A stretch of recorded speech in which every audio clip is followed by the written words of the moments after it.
The field. Every neighborhood has one. Grass, concrete, or dirt. The stage is the same. The rules, unwavering. And the goals, beautiful. It goes in! Improbable scenes! It's where the dream begins to achieve the ultimate victory. The underdogs have prevailed once again! One cup, open to all. There is a celebration in Orlando. Now, America's oldest soccer tournament is back. Oh, it's incredible! The field doesn't care if you're a pro or trying to be one. It only asks, how bad do you want it? It's unbelievable! The Lamar Hunt U.S. Open Cup.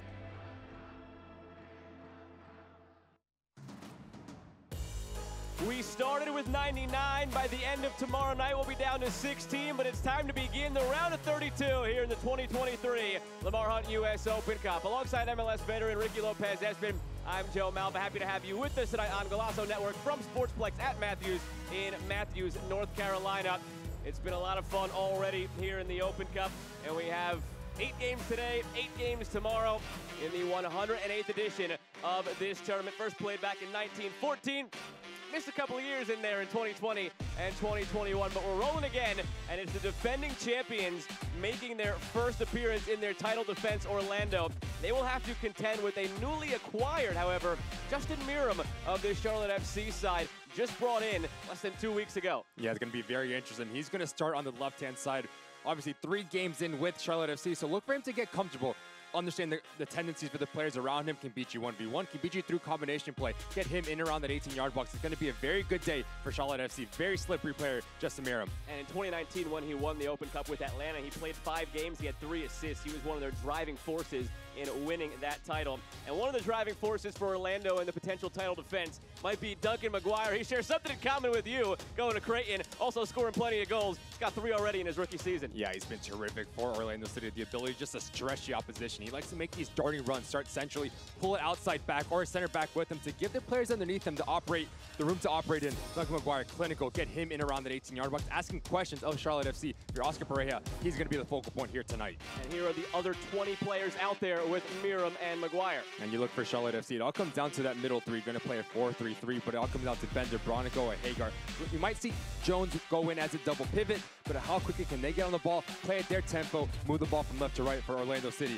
Facundo Torres, he's going to be the number 10 underneath McGuire. Look for him to get in those half spaces, asking questions and testing the shape of Charlotte FC for this Orlando City side. A really talented starting 11 here tonight.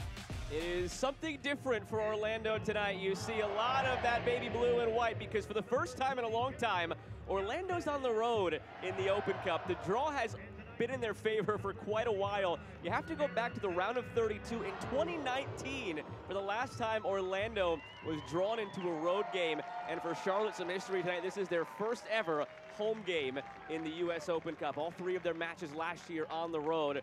So the terrific support they've gotten from their fans since coming into MLS last year, they finally get to enjoy an Open Cup game tonight. And you just see the atmosphere here. The players, they know what it means to this club, to this city, to keep going into the Open Cup, talking to Christian Latanzio, saying, look, we want to play every game. We want to win. It's an opportunity to play for a trophy, and that's what you play this game for, to win, to raise trophies, and it's a brilliant opportunity for both of these organizations here.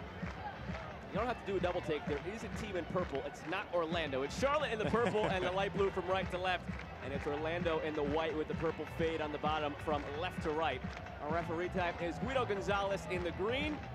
And we are set for action at Mecklenburg County Sportsplex at Matthews. 85-degree evening. No chance of rain throughout the evening. Charlotte last year were tested in the first time they stepped on the field, taking the extra time against Greenville Triumph. Easier go of it in their first game this time around, a 4-1 win last round against South Georgia Tormenta. First game in this tournament for Orlando. They had to buy into this round by way of their participation in CONCACAF Champions League, where they bowed out after just the 1 round against Tigres of Liga MX.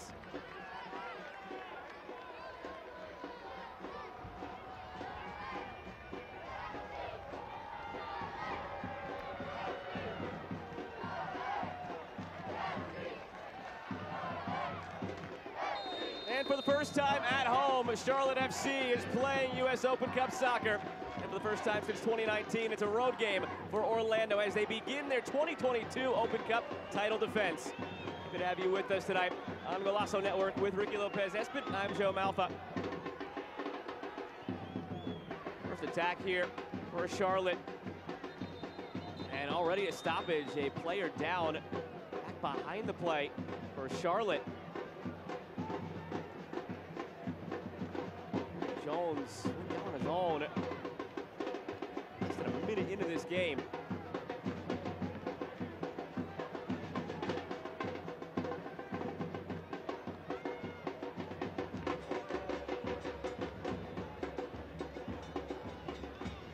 You bring in Duncan McGuire, you want to play direct, you want to play into his feet.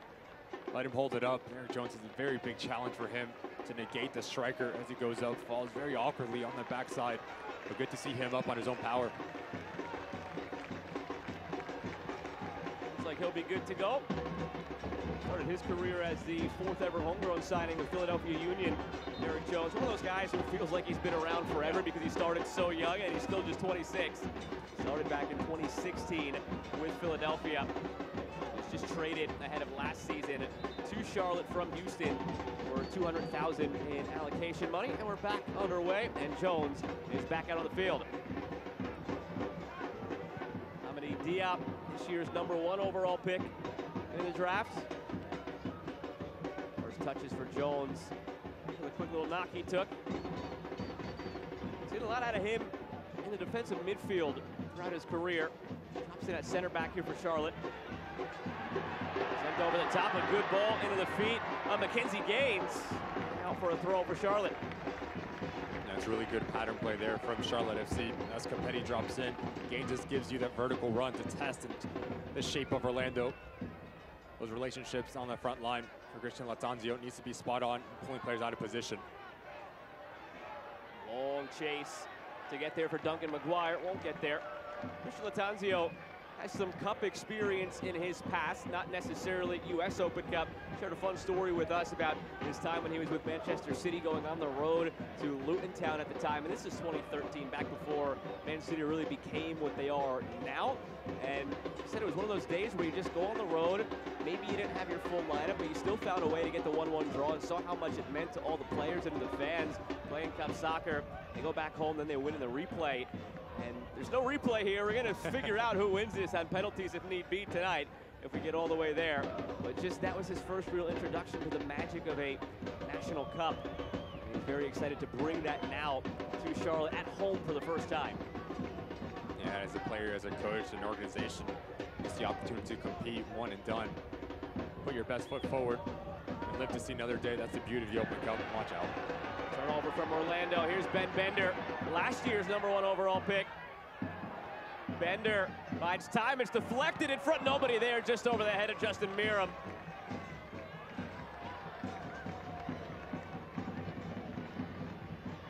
Charlotte FC likes to press, likes to turn their defensive efforts into attacking opportunities, try to win that ball up in the attacking third.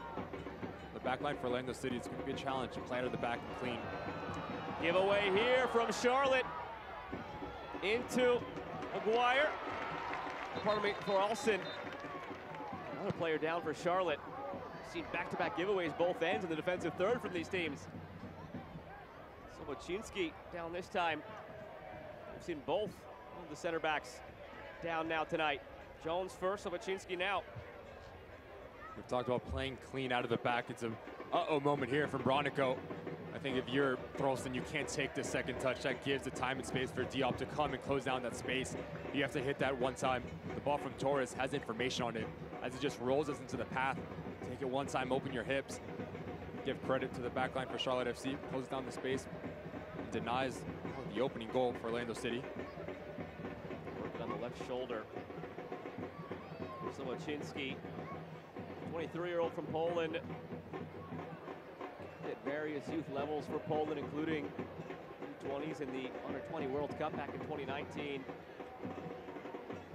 9 appearances last year in his first MLS season. After spending the first few years of his career in his native Poland.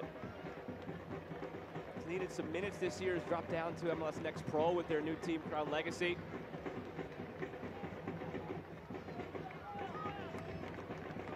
Machinsky looks like he wants to continue here. And he's already back on the field. They got Nathan Byrne up for just a moment to loosen. We needed at least, not yet. We just see Orlando City, 3 players and the attacking third with that high press. We're able to break that initial press. Watch out.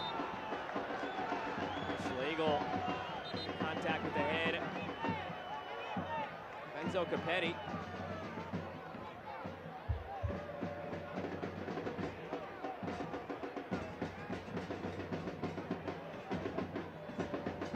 You can see the extension of the right arm here that catches Copetti. Makes the most of it. The DP striker goes down. It's a nice little challenge that we have here tonight between those 2 players. Copetti very crafty in his movement. Schlegel, a hard-nosed defender, no nonsense. Something to keep an eye out on. Oscar Pareja guided this team to the title last year in Open Cup. They just received their rings last week and celebrated it. Pareja takes this tournament very seriously. Around MLS, you see different coaches and different teams approach it differently, and throughout his time as a coach, even in Dallas and now Orlando, takes it with the utmost respect. Have to navigate a congested schedule, yes, right now in MLS, but still representative lineups for both of these teams. It's aired out and grabbed by Steinahart, who started the first 3 games of the tournament last year for Orlando. Following 3 went to the first choice keeper, Pedro Galese. Steinahart started the first 3 and made the most of it after the round of 32 win over Philadelphia. Proposed to his, at the time, girlfriend Tatiana in the celebration after the game. So back in the round of 32 for him this year. He's got anything fun planned after this one on the road.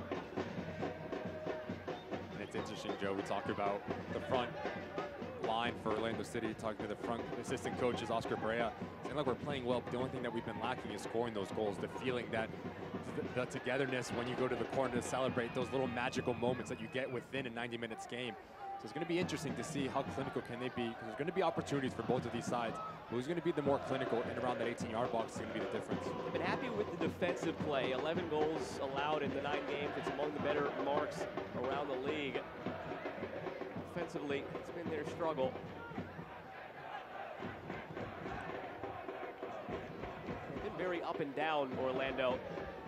Literally as up and down as you can get. Ever since the middle of March, the last 7 games they have played, they have alternated wins and losses. No draws mixed in, just a straight alternation of wins and losses over the last 7. And that began with a 2-1 loss on March 19th against Charlotte. It was Charlotte's first ever win over Orlando after Orlando won both games last season. This is their first ever meeting in Open Cup. You just see the fluidity here for Charlotte FC. Whether it's the outside backs that come centrally. Toward Miram at the back post, loose in front, and now cleared out for a corner. A couple of times now we've seen Orlando misjudge the ball in the center of the box. There was a late offside flag there to clean everything up for Orlando.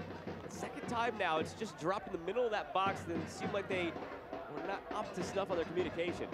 Yeah, good things happen just when you whip the ball into a dangerous situation, asking questions of that back line. It's very interesting for Charlotte FC, the way that they're building out. You have Awful, you have Diop come centrally, so that gives the width to Amiram, to Gaines, to provide the touchline to touchline kind of expansive football that Cristiano Lattanzio wants to play. In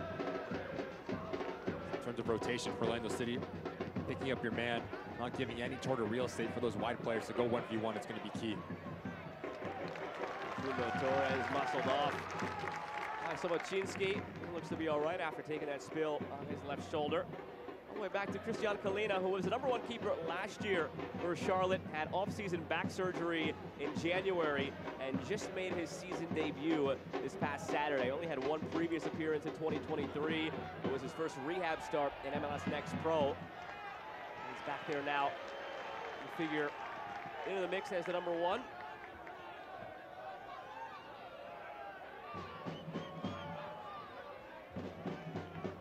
Down by Torres. Bruno Torres was terrific in the Open Cup last year. Free kick on the way for Orlando. Torres had 4 goals in the 6 games he played. That includes a brace in the title game, that 3-0 win over Sacramento Republic. such a special player going forward. As we see Bronico just come through, Gonzalez takes him out, trailing left leg.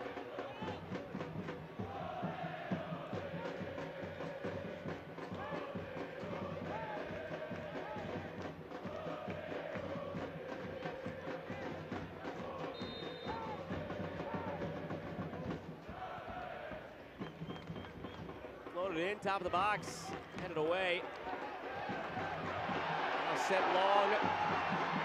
Mackenzie Gaines waits for the cavalry to arrive. Ben Bender streaking down the middle. Gaines still waiting. Yeah, all white jerseys around the ball. Finally, some purple jerseys help him out. Switched out to Miram. Great first touch by the veteran. Over to the back post and flicked away. Santos. That's part of the defensive duties that we've talked about, Joe. The ability to get back behind.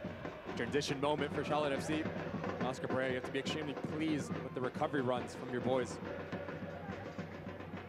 All the way back now to Kalina. Charlotte coming off of victory this weekend, 3-2 over NYCFC. Out wide again to Gaines, off his line. Steinahar got it with the head. Was almost too fast in getting there. Was out of the box, couldn't handle it.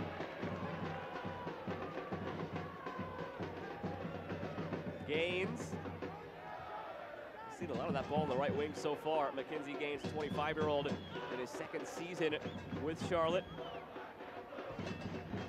Got 2 goals in the Open Cup last year. Gaines a brace in this round of 32 against the Richmond Kickers on the road last season. Space now for Hagar. Finds Gaines again. Inside, awful. Bender puts it all the way back by Jones.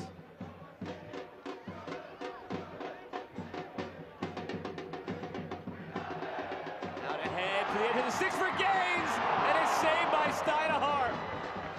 Didn't have much of an angle. Steinahar made a great stop for point blank.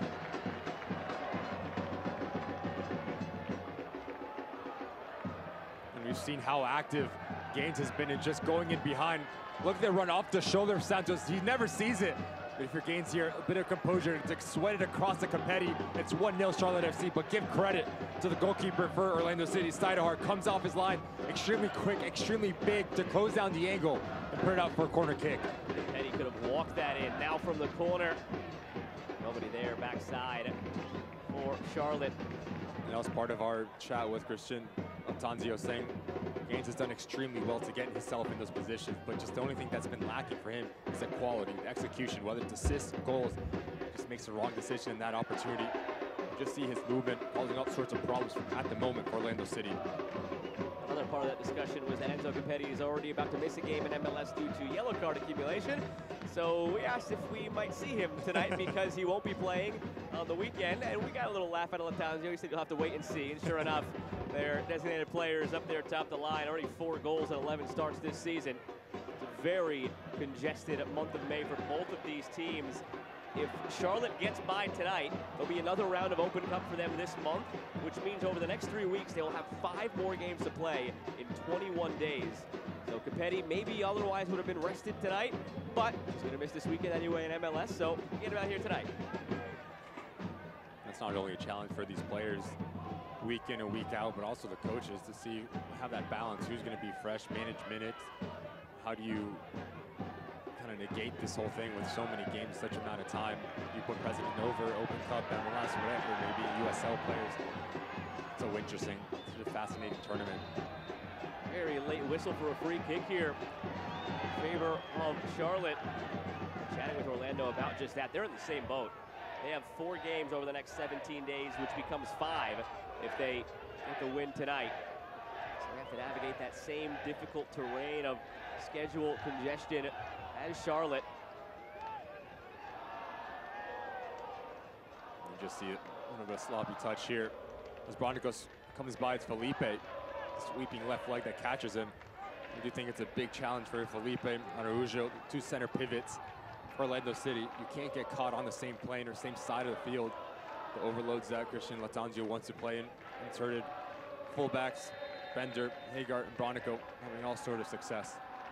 Justin Miram will take the free kick. Miram stays in off a bender. Now Hagar goes through. He goes down, and he's waved on by Guido Gonzalez. There wasn't much there.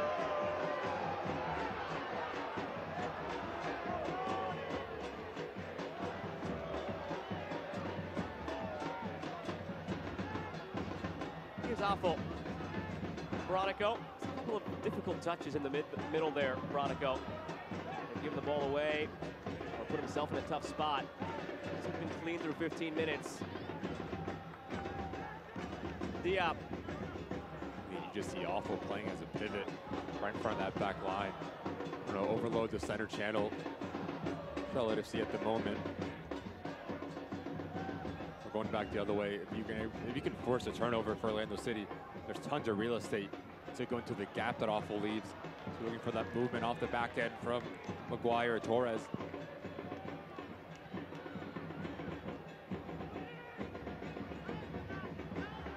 Here's Bender from Diop. The last two #1 picks combining. He didn't have the #1 pick this past year. Charlotte traded up with St. Louis for that pick. Last year they did have the #1 pick and took Ben Bender. It's been a little more difficult to find minutes this year for Bender.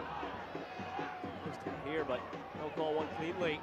Orlando, Araujo feeds out wide. That's Gaston Gonzalez latching onto it. Santos, Felipe made a run to the final of this tournament back in his time with New York Red Bulls in 2017. Played every minute of that 2017 tournament. Felipe on the ball again here. They lost 2-1 to Sporting Kansas City in the final, and a yellow card here as the difficult first 15 minutes for Bronico continues. Couple of giveaways, couple of careless fouls, and this one nets him a yellow. I think the argument from Charlotte FC is saying it's the same foul just down at the other end. Felipe catches Bronico moments ago. And Bronico returns the favor. Clever midfielder. As his ball's gone. And you can just see the left knee into the thigh of Felipe. And you can just see how much it means for both of these coaches, the organizations, and players. Now if you're Brent Bronico, what does this look like? 18 minutes in on a yellow card. Be extremely clean and disciplined in your positioning, the challenges that you decide to go into. Showed you the emotion from Latanzio. That was directed to Pareja. Coaches going at it.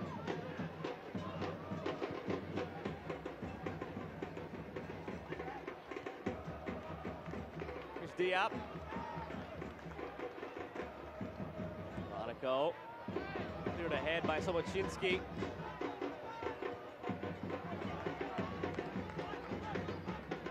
Halliday. Darlson muscled off of it by Soboczinski, and it's out for a goal kick. To Ben Bender for a moment in that midfield for Charlotte. Was so bright at the beginning of last season. Ended up with 19 starts, 28 appearances overall, 3 goals, 6 assists as a rookie. This year, though, 6 appearances, 2 starts, has a goal and an assist, but has dropped down for some minutes at MLS Next Pro as well.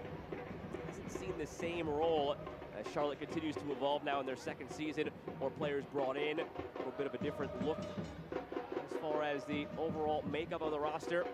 And now Latanzio's fingerprints firmly on this team after he took over as the interim midway through last year. And you talk about opportunities for organizations to advance into the Open Cup, but also players to win spots. You talk to every single coach saying, yeah, we might rotate the list, the starting 11, the roster, whatever it may be. But it's also an opportunity for players to look at them in the eye after the game saying, I deserve to be in game day.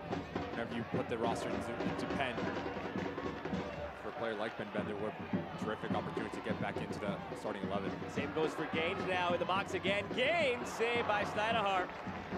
Scoring a few times now. Gaines continues to show up down that right side.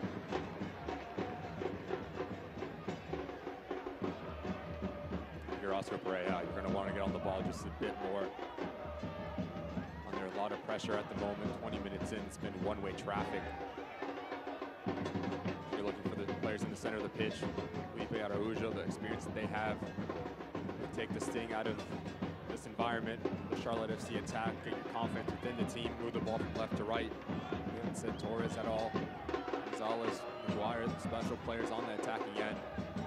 Let's play a fun game here. Don't look at your screen that I see in front of you. 20 minutes in, what do you think the percentage is right now of possession?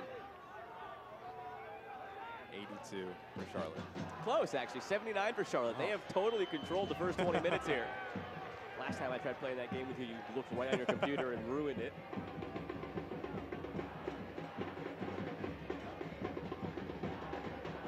Use your resources. I don't think that's what a high school teacher would call it. Diop settles it down again for Charlotte. They continue their stranglehold on the possession here. But for all they've done with it, only one shot. Mira. Diop. Latanzio was very much happy with the fans and the turnout that they've gotten every home game since he's taken over, and the passion and support they have, even when it goes a little bit the other way. More than in a second as Gaines carries forward here to Hagar. Back for Gaines. Hagar looking for a point of entry. Orlando not providing it. After a recent home match, Latanzio saw a jersey that, or a shirt rather, that said Latanzio out, and he's still so early into his tenure here and taking over as the interim last year, and they're right in the thick of things right now in the Eastern Conference. 5th place and 13th place are separated by 3 points. He said he noticed it, he gave the fan a thumbs up, but he appreciates it because it means that the fans care, they're passionate, and it forces you to do better at your job and turn out the results that they want.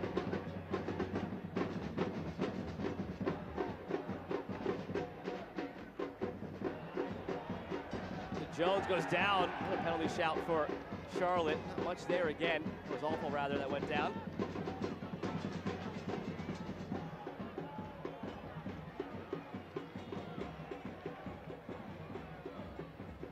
There you go. Since we last played the game, it went up from 78 to 80. There you go. Big eye test guy.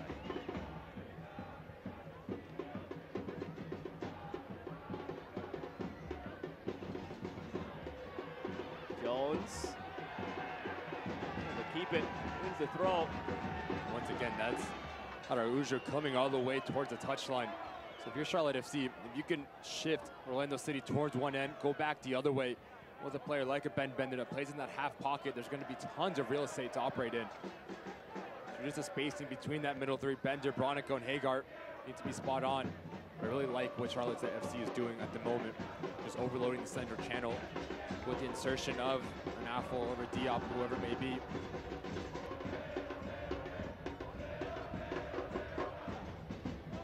Typical home grounds here for Charlotte, but the fans are making the most of it. It's great to see them all on their feet, crowding the railing on that far side of the field. Matthews.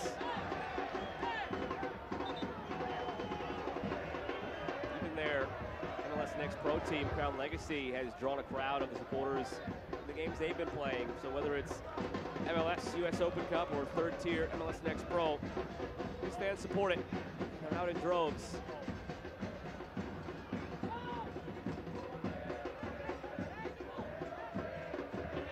Said of Orlando throughout their run to the Open Cup title last year. You and I were there for the final, and that place was absolutely rocking. There was not an empty seat in the place. They were tense for a while. It was scoreless for a long time, a lot longer than those fans would have probably hoped, before it opened up late to a 3-0 victory. And really, it was only the semifinal and the final where Orlando had a rather easy go of it just by looking at the scoreline. Every match leading up to it was a tight one-goal game. They went to penalties a few times. The memory that really sticks out with the coaching staff was the win they had at home against Nashville. Tight to the finish, went to penalties. They won it 6-5 in extra rounds of penalties. And that was when it really set in, like, hey, we're close to winning this thing. And it started to really feel like a cup tournament. The intensity, the crowd support, both teams going at it. Nashville wanting it every bit as much as Orlando did, a team that's just 3 years into their existence. Nashville is a chance for a first trophy for them. Orlando a bit longer in the tooth in this league, but they've revamped over the last few years, and last year's Open Cup was their first ever trophy. Slipped through, great ball Torres needs some help. Blocked by Jones, does well to just play it simple off of him and win the first corner of the match now for Orlando. And it's really relationship as McGuire comes to feet. Torres is the one that stretches and goes in behind. There needs to be a secondary runner, whether it's Thorlson, whether it's Gonzalez, is crashing the box. As Torres gets in behind, he picks up his head. No one but purple jerseys inside that 18-yard box. Need to commit more numbers in around that 18-yard box if you're Orlando City. Taken short. Felipe sends it back stick. And it's out for another corner. They're unhappy, Charlotte, but my first reaction was that it came off of Charlotte rather obviously. Don't see what the argument here is from Mira. Maybe just a veteran move, try to influence the next call from the referee. How many times have you seen him overturn it? Never once, but you might get the next one. You might get the next one. How often do you see that, where the next one that's 50-50 does go your way? So you got to applaud him for the effort. From this corner now, a similar result, not much there. And even less there, a foul called against Orlando this time. And a yellow card to Araujo. Speaking of influencing the next call, you wonder if that's the last time when Bronico picked up the yellow and they were arguing with the officials that it should have been the other way as well. Maybe this is that makeup call, and now tempers are flaring. You saw it between Latanzio and Pareja a few moments ago. Now it's spilled over to the players.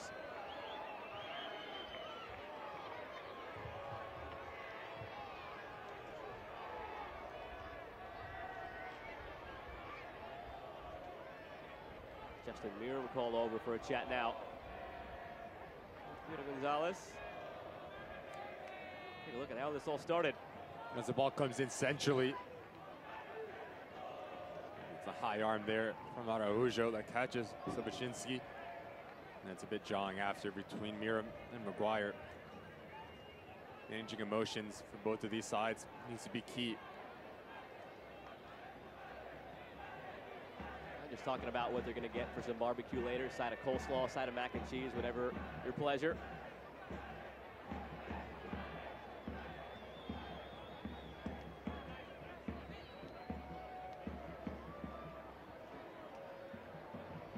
Tanzio pacing, settling down a little bit. Just going after it with Pareja a few moments ago.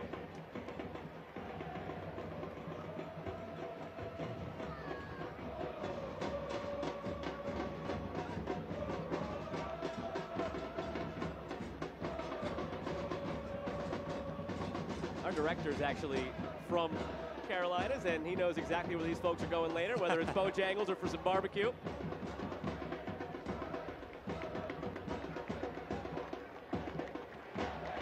You love to see the support for Charlotte FC here. Talks to every player, coach, fan, just what it means to the city and how great they've been in terms of addition for MLS. Setting record attendances, whatever it may be, the atmosphere, every player, team that comes into Charlotte knows the hostile environment they have to deal with. They really are the 12th man.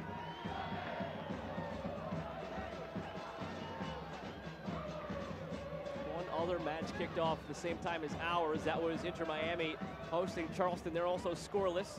Two other matches just kicked off. New England Revolution hosting Pittsburgh Riverhounds. And then we've got New York Red Bulls hosting DC United. 4 games ongoing, 4 games still to come.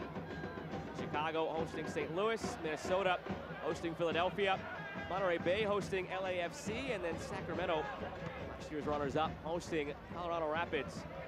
8 today, 8 tomorrow, here in the round of 32. Half an hour into this one. From Mecklenburg County Sportsplex at Matthews in Matthews, North Carolina. With Ricky Lopez-Espin, I'm Joe Malfa. Happy to have you with us tonight on Golazo Network. Scoreless still. 2 shots total, 1 apiece. Possession dominated by Charlotte in the first half hour, just under 80%. It's gone their way. Tempers have flared, yellow cards have been shown. It's got every bit the feel of a cup match so far.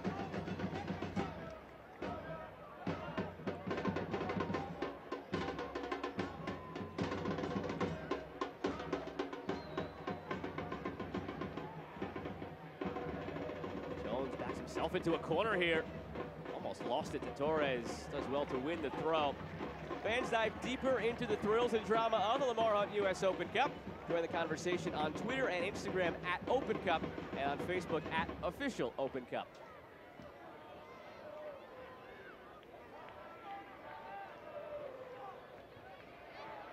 Here's Bender. For Affel, and all the way now to Kalina. Made 4 saves, including a penalty in his season debut on Saturday. 3-2 win over NYCFC.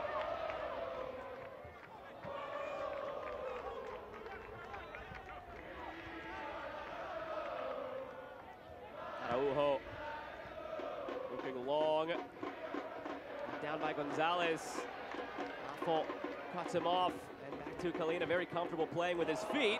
And as I say that, of course, we start to see for Orlando City the ability to change your point of attack. Araujo, Felipe getting on the ball a bit more.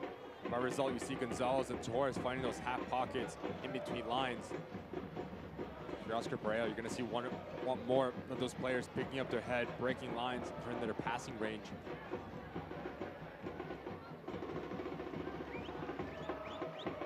Sent long, top of the 6. Pinballing around, McGuire battling for it. McGuire with it, sends it goalward. And it ricochets out for the 3rd corner of the match now for Orlando.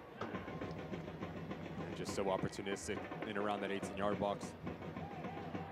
Talking to the coaching staff for Orlando City, says he always hits the frame when he gets into that distance. Very efficient, massive pickup for Orlando City.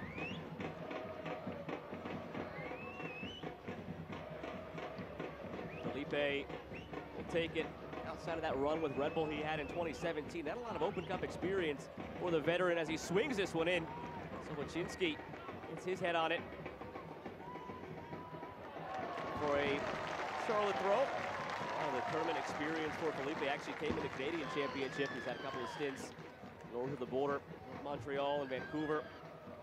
He was a big part of that run in the final in 2017. The New York Red Bulls just brought in this offseason for Orlando, steadying veteran presence in the middle of that midfield. For a team that swings really young as far as MLS teams go, I'll qualify that even further. As far as MLS teams go who aren't rebuilding, this team is looking to contend. Just up and down the roster, so many young DPs or U22 initiative signings. Their core is very young, and they want to parlay last year's Open Cup success into obviously more success in this Open Cup, but further success in the league as well as they all grow and develop together.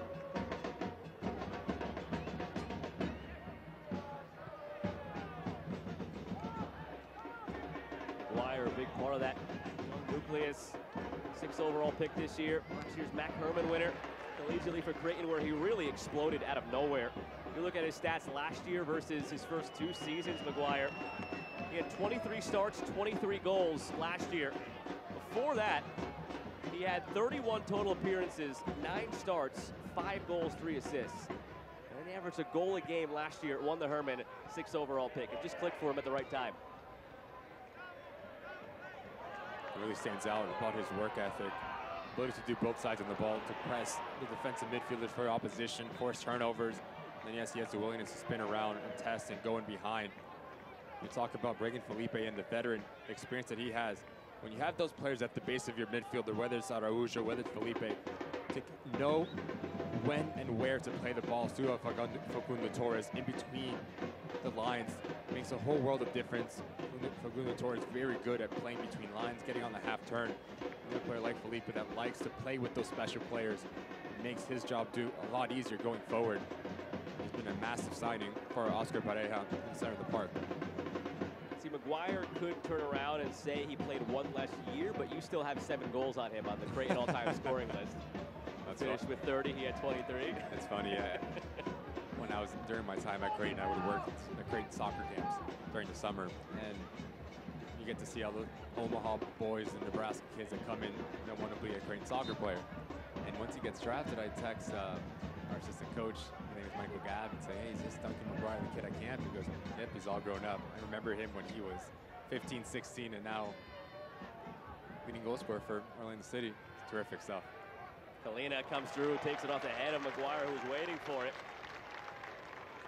make it seem like you're ancient. You're only a few years older than he is. I mean, at that moment, I felt really old.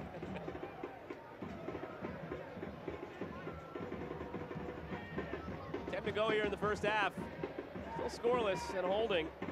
This is more of what we saw throughout the tournament last year for Orlando. Again, they dominated the semifinal 5-1 over New York Red Bulls, and then 3-0 misleading scoreline against Sacramento. It was tight until the second half. But before that, 2-1 over Tampa Bay Rowdies, 2-1 over Philadelphia, 1-1 against Inter Miami before they took it on penalties, 1-1 against Nashville before they took it on penalties. So 2 ties, 2 one-goal games. But the key, all of those games were at home. They had the draw go in their favor every time last year. This is their first Open Cup road game, Orlando, since the round of 32 in 2019. Ben Bender bumped into Mira, but still got it out wide to Gaines. Gaines looking back for Bender. Flicked on by Schlegel. We've seen Schlegel come out of position a couple times here. Movement on that front line for Charlotte FC, pulling the center back. It's having a talking to. It was a hard challenge on the end here from Diop. Changing the point of attack. As Gaines stays high and wide, it puts a lot of pressure on Santos as he essentially would just go out and face the tricky winger.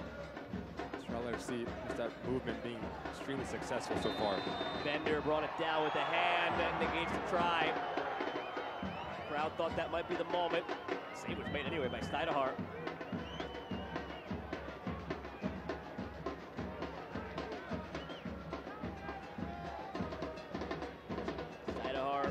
Believe it or not, 25-year-old keeper is the longest tenured player for Orlando.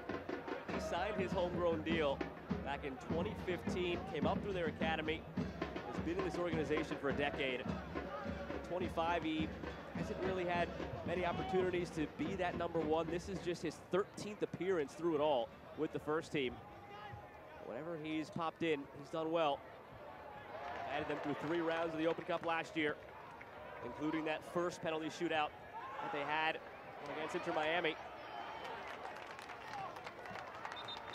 Next round onward belong to Galese, who is the backup keeper tonight, just in case.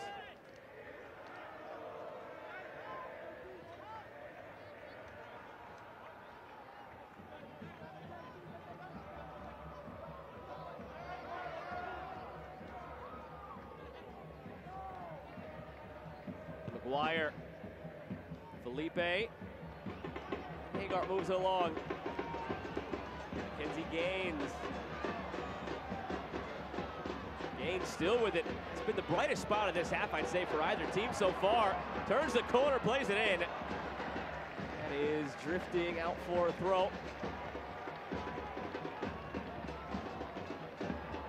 The willingness to get in behind with this pace is causing all sorts of problems for Santos. The inability to keep up with him. Hagar service, set packing. Felipe. Thoralson. 23-year-old from Iceland continues to carry. Thoralson plays it off. Araujo for Santos. Rafael Santos flicked away by Sobocinski.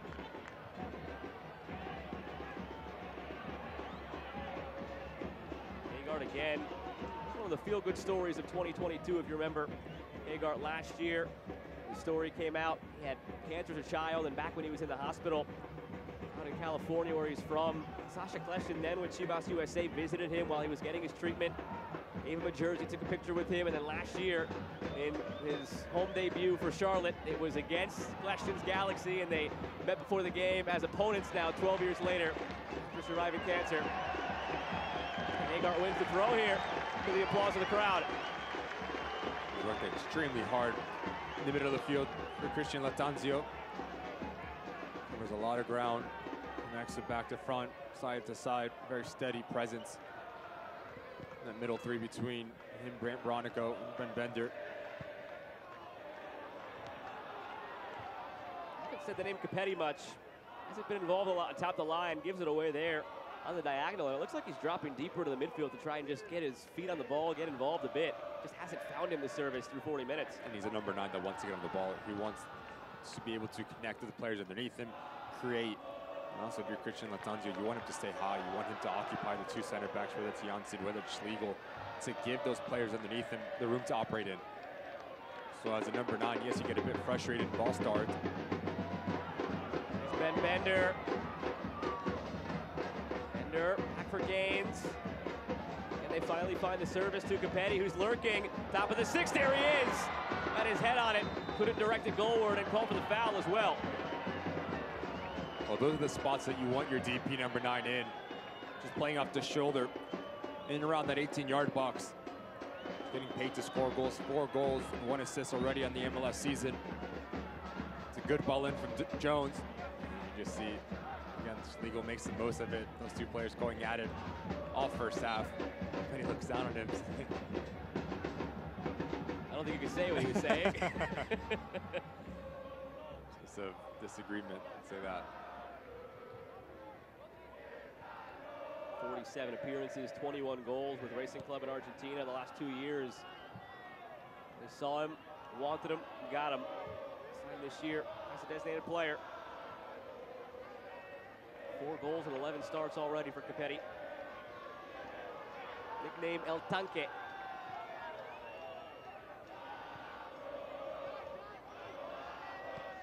Would have been a heck of a nickname battle if Galese was starting in goal tonight. El Tanque and El Pupo.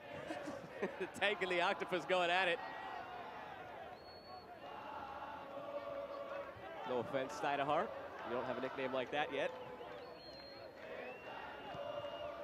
Great ball. Followed up with another. Looking for Maguire.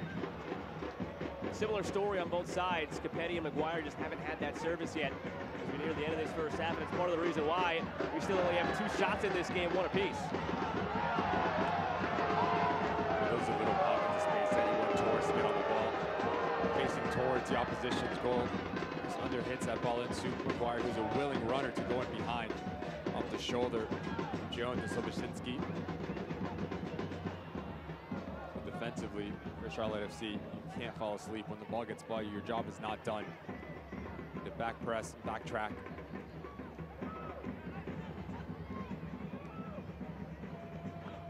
Not only goalless here, still goalless in the round of 32 so far. All 4 games going on, scoreless. Inter Miami, Charleston Battery, at the same stage that we are, at a similar kickoff time. Might have been off by a minute. New England hosting Pittsburgh, Red Bull hosting DC, kicked off at the 7:30 time slot, and they're still scoreless. And somebody, really Felipe, just went down here on his own, signaled to the bench for a sub, and he's taking off that left boot. Just went down on his own, away from the foul that occurred for the free kick here for Orlando. Immediately looked over, took off the boot, and signaled for a sub. And now he's putting the sock back on and gave a thumbs up. Did he change his mind, or does he still need the sub?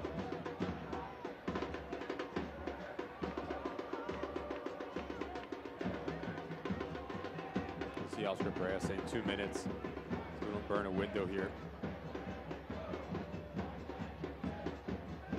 That signal didn't look good. I don't know what exactly it was. They signaled for a sub, signaled like something was pulled there on his foot, and he's still limping. To your point, get through to the half, figure it out then. He doesn't look right at all. Well, you don't want to play down a man for a few minutes, but he might be better off just going off to the sideline, playing with 10 men the last minute or so of this half, rather than making matters worse. Offside flag comes up on Orlando.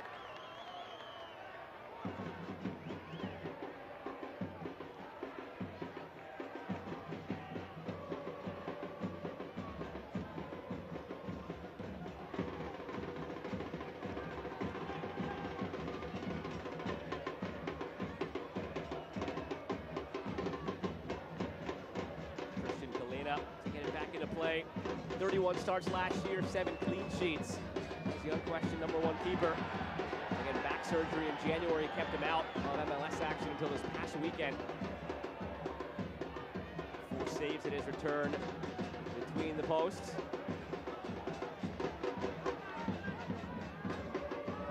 Hamadi Diop. Justin Miram. Ames retreats. Santos wins it. 4 minutes added on here at the end of half number one.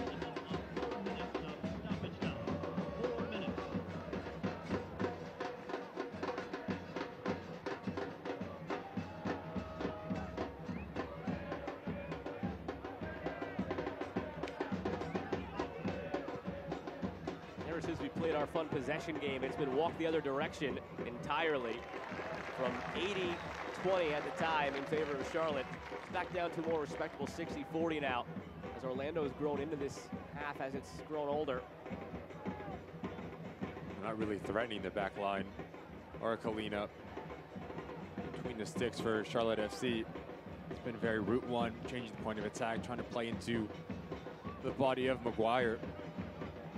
Very interesting for an Oscar Pareja side who likes to have that combination play. A lot of fluidity on that top line, combination, creativeness.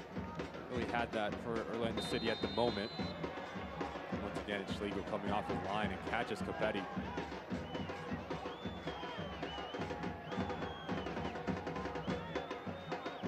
Schlegel came up big, scored that goal against Nashville last year.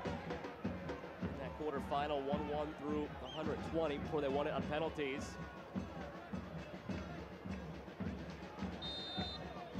Argentine Cup with Racing Club before he joined Orlando.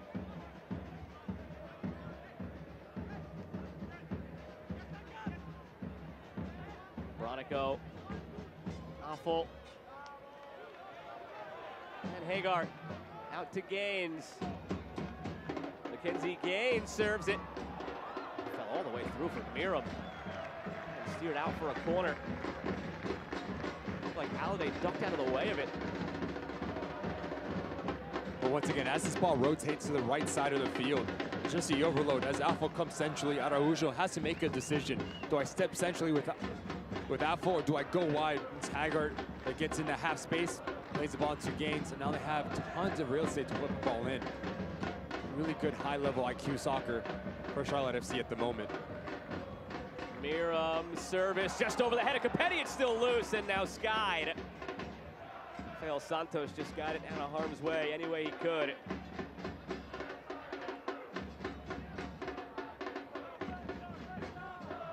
It's been 2 or 3 times like that where the ball has just dropped dead center of the box, waiting for somebody in purple to do something with it. There's only white jerseys around it and cleared. And it's been nervy moments within defending balls into the box for Orlando City too.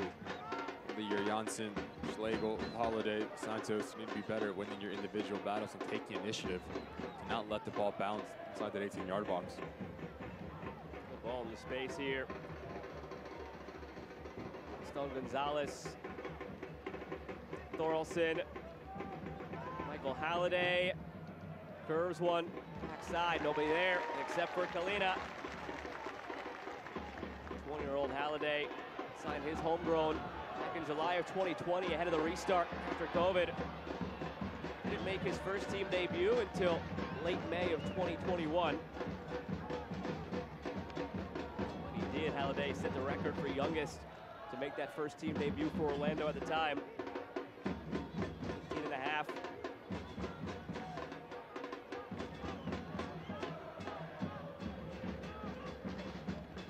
Miram. 2 weeks into his Charlotte experience. Just acquired from Real Salt Lake. Hagar, nobody comes to him, so just this one centrally, and that'll be the last play of the half. Very cagey first half between these teams. We had 2 combined shots, 1 apiece, and we're scoreless after 45. You need more attacking football from both of these sides. For Charlotte FC, you're doing extremely well coming around the edges, but what's inside that 18-yard box? It's whether Capetti's on an island, combination play, a shot from distance, Tidehar widely untested. On the other hand, if you're Oscar Pareja, you want your DP to get on the ball. Torres, simple as that. In between the pockets, we saw him maybe 1 or twice, had the right idea, try to play Maguire, It hasn't been efficient, not execution enough for Orlando City. It's going to be extremely important for the next 45 minutes, Joe. One thing both coaches said to us in our chat ahead of this game, substitutes usually win you Open Cup games. Yep. So we'll see how things go in the second half. Who could affect the game most positively with players off the bench? Through 45, we're scoreless between Charlotte and Orlando here in the round of 32 of the 2023 Lamar Hunt US Open Cup. More to come from Matthews.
teams have made their way back out onto the field at Mecklenburg County Sportsplex at Matthews here in Matthews, North Carolina, where we are scoreless between Charlotte FC and Orlando City.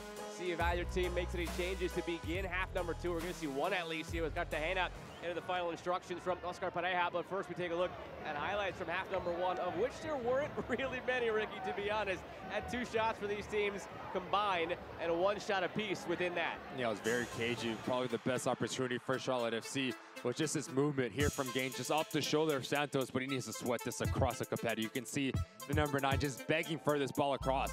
But Gaines was extremely active, getting in behind, taking players 1v1 with this movement. As he stays high and wide, that gives him the opportunity to go 1v1 for Santos and creating all sorts of problems. And then Orlando City start to get their foot in the game between Felipe, Araujo, and Torres. That middle 3 was extremely active, dictating tempo, putting the ball on the field. Thorson testing the shape. It was very cagey, Joe. Not really any clear-cut opportunity for either side. And it's just Wilder Cartagena who subs into the match. Felipe leaves. Remember, we saw him down injured at the end of that first half.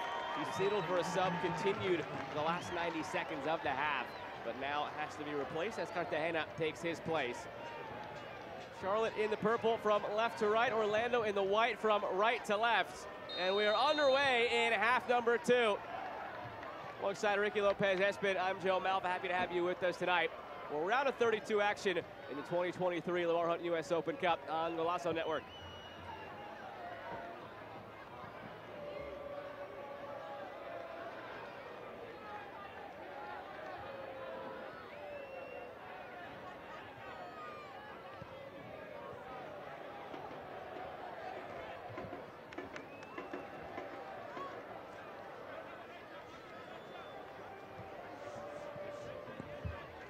Lindsay in for Harrison Offal on the Charlotte side of things. Offal was active in that first half, whether it was in the midfield or down the right wing. Advantage played here as Lindsay runs onto it. Jalen Lindsay feeds one across. Capetti steps over the bar. First time tonight that either keeper has had to spring to life in that manner. And Steinauer keeps it scoreless, denying the DP of Charlotte. Just a movement on the right side of the field, whether it's Gaines. Lindsay doesn't give up on the play. Little dummy there. You see it's a foul there from Santos. But look at the top of your screen, the movement from Capetti. He understands as this back line for Orlando City is crashing towards the goal line. If I don't move and I just hang around 12 yards out, there's a little pocket of space. Good ball in from Lindsay, even better save from Stadahar.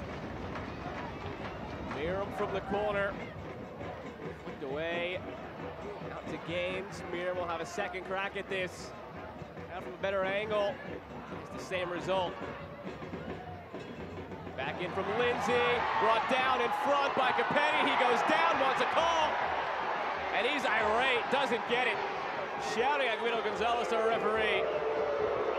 And now directing that ire the other way.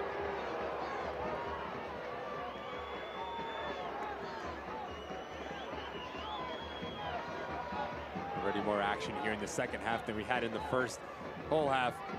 Just see putting your ball into a dangerous situation. Capetti, if he hits this one time, probably better opportunity. I think he goes down rather easily between him and Janssen. Stadahar comes off his line, once again extremely quick. Has to cut it back. I think he's yelling for it. The extension, the push down from Janssen. But such a difficult technique, Joe. When the ball's coming over your shoulder to hit it one time. Capetti extremely active already, 3 minutes in. Again from the corner. Better service this time. Had Capetti crashing at near side of the 6, sent back into the traffic and dispatched. Schlegel down by Hagar. He couldn't keep it alive. Well, Halliday long. Darlson couldn't handle it, and it's Jones. Positive start in the first 3 minutes for Charlotte. Nothing to show for it, but at least maybe a spark ignites things to come here in the second half. It's all about the mentality here. Christian Latsanzio, whatever the message was at halftime, players bringing it out here in the second half on the front foot, asking questions of Orlando City. Capetti, Diop. We went to the half at a time where all games going on were scoreless. Advantage played here as Capetti is sent down again. Holds are starting to come in elsewhere. Might we finally get one here as well? Inter Miami up 1-0 on Charleston. Red Bulls up 1-0 on DC United. And Chicago Fire took a 1-0 lead on St. Louis City just 2 minutes in. Still scoreless between New England and Pittsburgh. And of course, scoreless here, but only barely. The last couple of minutes we've seen. The save we saw from Mason Steinhardt for Orlando to keep it scoreless. Ainge picked on Santos a bit in the first half with his speed. Tried to cut it around him there. Santos cut it off. Two-handed shove from Zolochinski. We saw this heat up a little bit in the first half, and we're seeing it pick up right where it left off now in the second in terms of the physical play and shouting back and forth between the players and both head coaches as well, Latanzio and Pareja. But it's better defensive positioning there from Santos, who talked about the success that Gaines had in that first half. Santos was too tight to him. And with the turn, you're never going to be gained for pace. How quick and how explosive he is. So give him about 10 to 15 yards, turn the real estate, then you can read his movement and react towards it. It's going to be a big challenge for the left back for Orlando City. Curious what sort of identity this second half takes on. Sometimes in a cup competition like this, maybe you have one team or the other who's content, scoreless, push it to extra time, see what happens. But you have two teams here who have a lot ahead of them right now in MLS. Look out here, McGuire is underneath it. Kalina out to head it. Tried to send it in long. Gaston Gonzalez swung and missed. As we get deeper and deeper into this game, foul here against Ben Bender, and he'll pick up a yellow card. I wonder if these teams will be content to throw caution to the wind, even if it means losing in regulation, because the last thing they can afford right now with the match congestion of the MLS schedule is playing an extra 30 minutes. Let me take a look at this foul here from Bender. It's that swooping motion that catches Araujo a bit awkwardly. Does the splits while as he falls down. But now, something you don't want 5 minutes into the second half on a yellow card, Bender. You have him and Bronico, two of your three players that play centrally for Charlotte FC on a yellow card. For Orlando FC, how do you play down the center channel? Quick movements, dark arts of the game.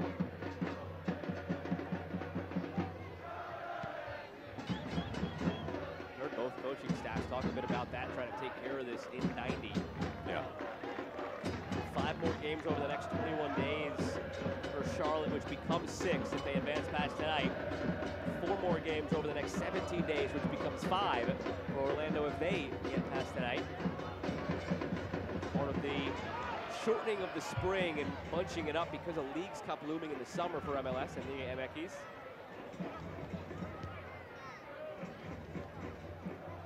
Bodes well for us and for the viewers if there's the incentive there to open up and take care of this in 90. It could be in for an exciting second half. Already seeing shades of that in the first few minutes, more so than we did in the first half. Now Gonzalez out for a corner. You're starting to commit more numbers forward, Charlotte FC. So leaves you vulnerable going back the other way. It's Route 1 football from Orlando. The willing runners of Gonzalez and McGuire having a lot of real estate just on this right side of Charlotte FC. You're looking for a bit more quality in the end. Gonzalez beat out that first man. Doralson lays it off. First little bit here for Cartagena since coming out in the half.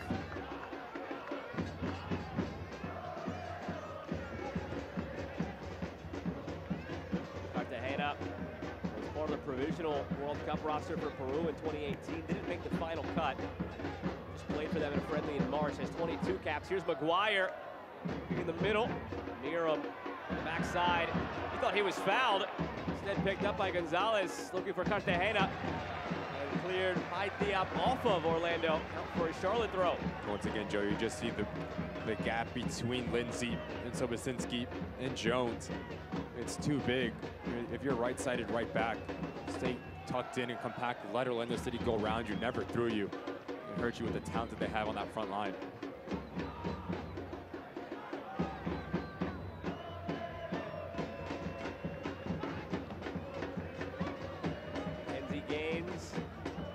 Chris Agard. Space for Lindsay. Halftime sub of Charlotte.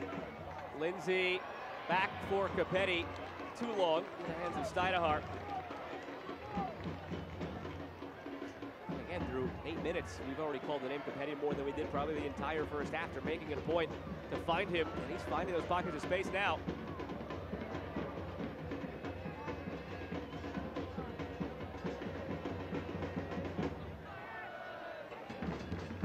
Torres from McGuire, opened up to Gonzalez, too far ahead. Better here from Torres, coming a bit deeper, a different angle, playing it to the feet of McGuire. Those two players need to get on the same page for Oscar Barea. Give and go, movement off the ball, pull players out of position.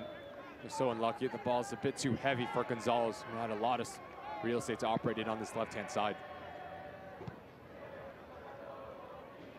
Charlotte will love this result tonight, not only because it's their first home Open Cup game and they want to give that to the fans, but to keep their positive form going.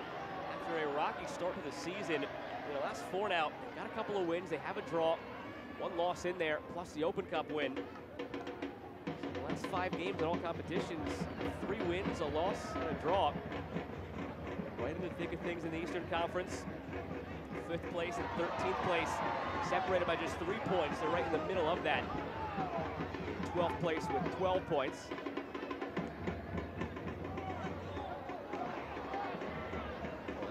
Spots ahead, 14 points, 7th place. Gaines worked its way all the way across to Miram. Stays with Charlotte on the throw.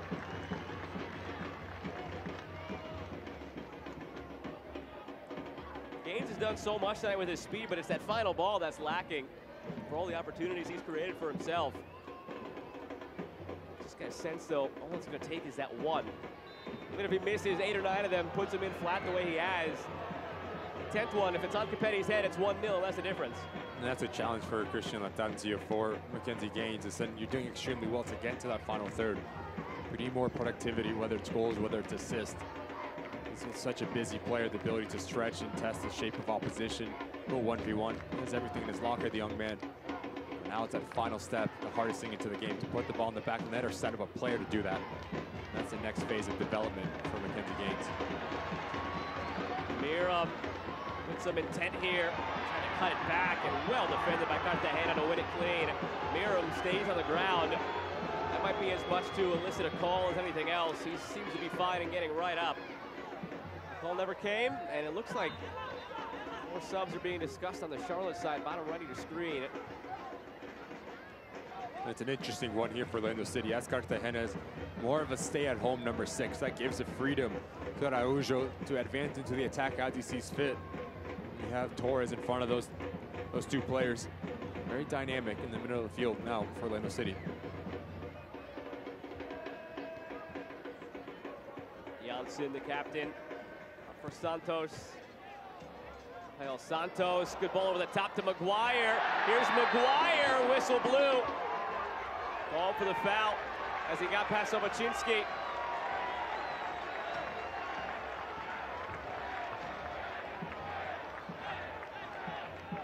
Think he agrees with it? I think he does. I think he does. Initially, he turned around looking perplexed at Guido Gonzalez, but it was a half-hearted argument after that. Yeah, it's that extension of the left arm over the right shoulder of Sobachinski. Not a lot of contact, but he goes down extremely clever, the center back. But once again, Joe, you just see that Route 1 football off the shoulder from Derek Jones between the 2 center backs, who are having a lot of space to operate in already in the second half. I think that look from McGuire to our referee was, yeah, I know I touched it, but he did go down a little easy. I get it, but watch it the next time.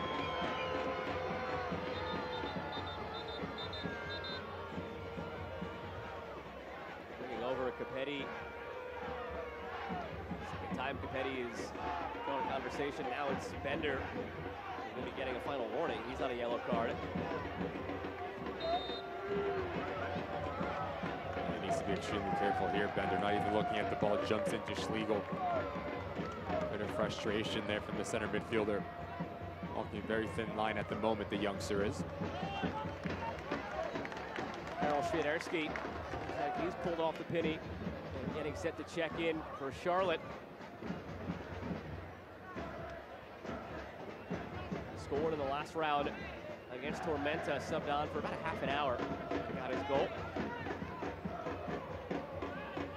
To Bender. Out to Miram.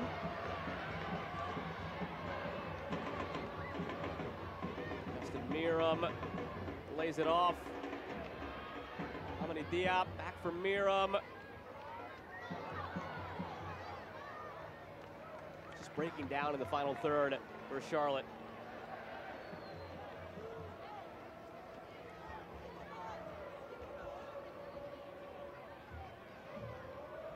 Kamil Jóźwiak, the other player who was ready on the Charlotte side. Bringing on the two DPs they had sitting on their bench, and we talked about that before we went off the air to break in the first half. Both of these coaches talked about the subs really making the difference in this tournament. It's nice for Charlotte to be able to bring in two designated players in Jóźwiak and Świderski. Actually spot on with the timing too. Chatting with the Orlando coaching staff, they said keep an eye on the 60th minute. That's when Open Cup games are won or lost with subs, and here we are, minute 60. Charlotte set to make these changes. Well, that's when you start to see heavy legs, tired minds, wrong decisions, sloppy mistakes come. Players playing a lot of games, such amount of short time. So when you bring TV players that have the ability, number one, but also the experience to come into a game and impact it. It's a value to have for both of these sides. And Jóźwiak, Świderski, players that can drop things at the drop of a hat. Produce that little bit of magic moment that is made for the US Open Cup. Ivan Angulo also getting set now for Orlando. He's got 2 goals this season and 8 starts in league play. He made 1 Open Cup appearance last year, Angulo, and it was the final, went 83 minutes against Sacramento.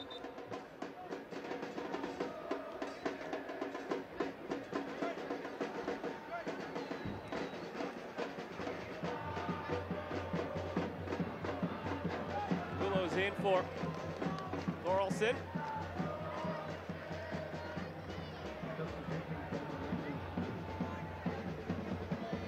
Really found his footing in this game. Thorolfsson had really an opportunity only 5 minutes into that first half. Didn't really play himself into the game, didn't get into rhythm. And now Angulo, very slippery player, very dynamic, that likes to come in to the interior, but also go around the corner.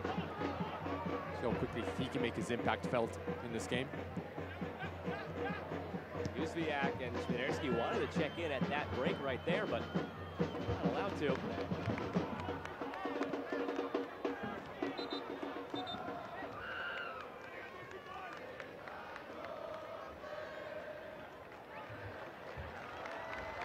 Jóźwiak for Justin Miram.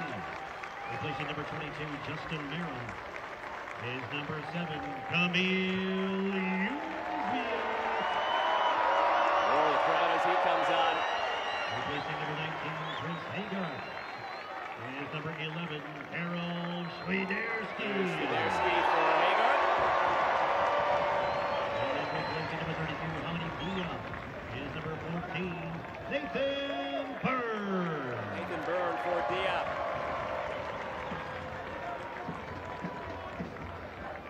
So number 1 pick comes off at center back, and you bring on the experience of Nathan Byrne. Has 373 appearances under his belt between Championship and League One over in England. A lot of time with Wolves, Wigan, and then Derby. With that experience into your back line, you bring Świderski in, who started at the World Cup in Poland's 2-0 loss against Argentina, flanking Robert Lewandowski. Not a bad partner in crime to have up top. Kamil Jóźwiak as well. And he's going to have the ability to float in between lines, try to find the game. Świderski, his relationship between him and Kopetti needs to be extremely spot on. Kopetti's going to stay high. Świderski wants to get on the ball, wants to get on the half turn, connect players in, but also has that final product that we've seen throughout his career here at Charlotte FC. Kalina under pressure. Fortunate to get away with that one, just out for the goal kick. And Jóźwiak starting to round into better form as well. Last year, 19 appearances, 13 starts, and just 3 assists. This year already has 2 goals and 3 assists in 7 starts. Player who is squarely in the Polish national team mix, but with his performance dipping in the last 18 months. Saw those opportunities fade away. He was at Euro 2020, played in 2021, of course, with Poland, but had not been in the mix for the early phase of World Cup qualifying in 2021. Nice to see him rounding back into form for Charlotte. And it bodes well for them if he's clicking on all cylinders and Świderski gets back to the form he had last year. Now Capelli in the mix this year. You've got the foundation of what could be a playoff team in MLS this season in their second year of existence. You have players that know how to score goals, know how to create opportunities. And it's a result-driven business. You score goals, you get results, you stay in the playoffs. Who knows what happens, just like here in the Open Cup. Xavier Christian Latanzio, he understands that, and he trusts his team. It's not a matter of if, it's a matter of when they start clicking and finding the back of the net more times often than not. Świderski understands that as far as what your form gets you. Played his way into the World Cup roster. Last year, from the end of March to the 9th of July, he did not score a single goal, Świderski, after scoring 4 in his first 4 games. Then he roared back after that stretch. And then down the stretch of the season, scored 6 more. And again, played his way into the World Cup.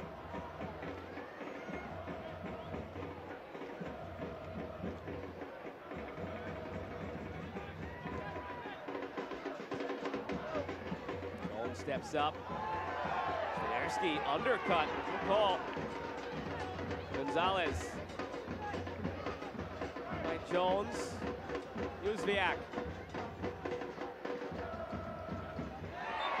This time, against the foul call, as Świderski goes down a second time in 30 seconds.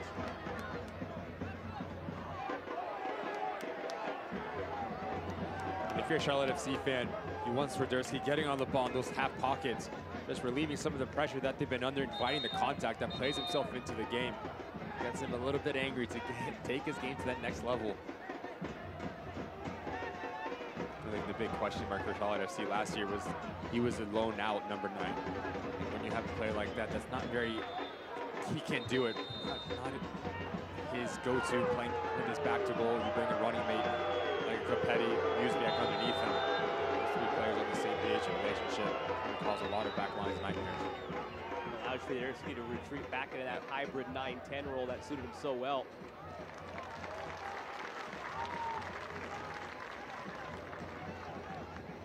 Świderski slipped it through nearly for Jóźwiak. Jones, Lindsay, Capelli laying it off for Świderski, couldn't get there. Janssen, the first to it for Orlando.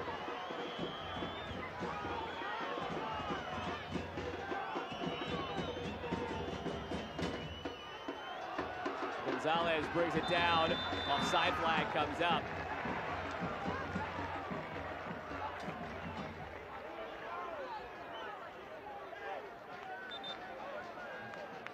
It's been really sloppy for Orlando City in this second half. Just the inability to play out of the back. Too many balls playing wayward into a traffic area down the center of the field. Gonzalez looking down the line. Gets caught offside. It's just little things like that Oscar Pereira is going to want to clean up and be more clean. But defensively, they have to be extremely pleased with not giving any clear-cut opportunities for Charlotte FC. They need to clean things up on the attacking phase of the game. Martin Ojeda getting ready to check in now for Orlando. So Charlotte bring on a couple of DPs, and now it's Orlando's turn. Ojeda signed his first offseason as a DP.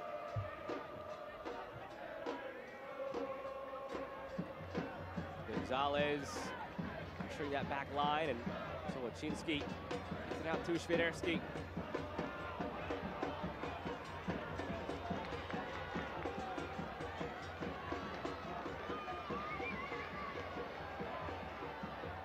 Then ahead toward Gaines, and out of play for a goal kick. We'll see that change here. Gonzalez had a couple of moments of open space down this left wing, never really made the most of it. And his day is done as Ojeda comes in. 2 goals, 3 assists, and 10 appearances already on the young season for Ojeda. Signed a 3-year contract as a DP this offseason. be extremely interesting to see how quickly he can adapt to this game. It's been rather choppy, really flow to it, connect your first pass, and once you start to get the confidence in the rhythm, that's when you start to express yourself, especially in that final third. He's going to play off the right-hand shoulder of Maguire. Angulo's going to shift over to the left side of midfield. Now you have your front line. It's Maguire, Ojeda, and Angulo. Much like Charlotte FC, not a bad front line to have. For a moment there, we were officially the only game without a goal. We're no longer that because Minnesota and Philadelphia just started. But outside of that, still the only game to have kicked off earlier without a goal, as the Pittsburgh Riverhounds, right before the half, took a 1-0 lead on New England Revolution. Upset brewing there, perhaps.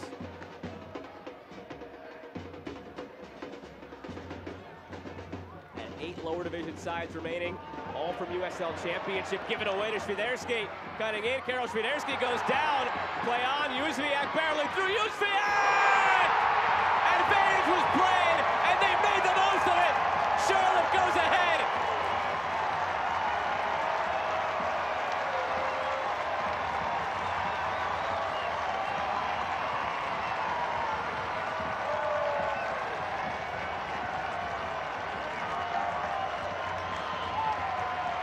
You see what it means to the Charlotte faithful.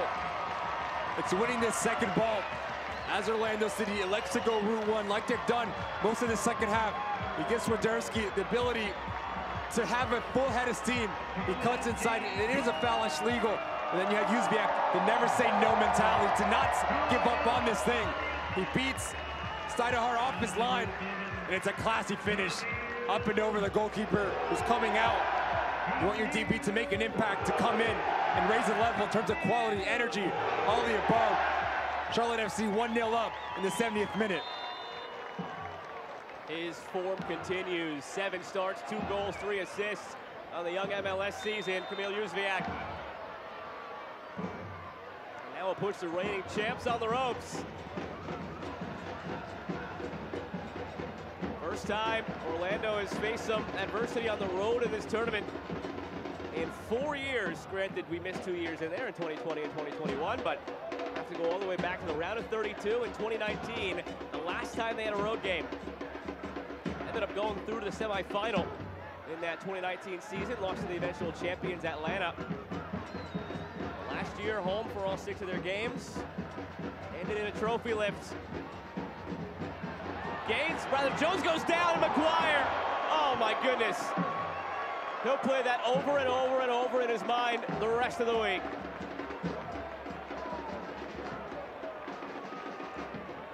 So fortunate as this ball spills out.